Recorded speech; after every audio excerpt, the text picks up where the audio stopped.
Brown. Yan yung smooth. Then, for our step 3 is a mustard party. So, yung bottom, lalagyan nyo na ng mustard. Ayan, lagyan nyo na siya ng mustard. Yung mustard is yung nakikita nyong yellow. Ito, mustard siya. Then, lalagyan nyo siya. Okay. Ayan, tikman nyo muna yung lasa ng mustard kung gusto nyo. Pag hindi nyo gusto, pwede nyo huwag lagyan. Ayan, lagyan mo siya ng mustard. Ayan, gamitin po natin yung mga teaspoon. Pang lagay po ng mustard.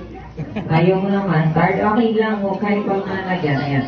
Tikman po muna natin yung mustard para pag ayaw natin, huwag na lang po natin lagyan.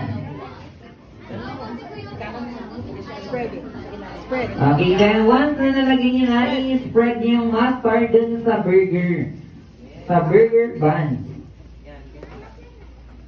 Okay, nalagyan na ba ng mustard? Ayaw nyo. Ayan, lagyan na natin ng ketchup, yung burger buns. Ayan, nalagyan na natin ng ketchup.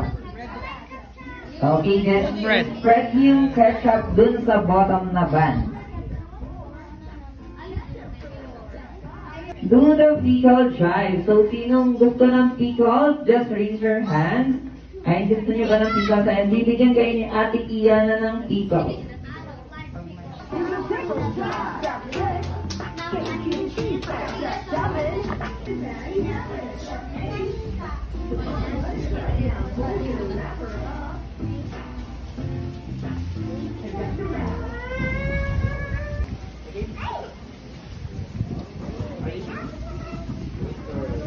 Ayan, get one.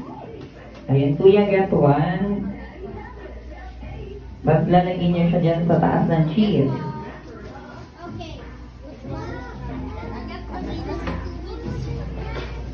Ayan, we're not done yet. Dahil meron pa tayong onion. Ayan, sino gusto ng onion? Ayan, so okay lang yan, Ate Pauline.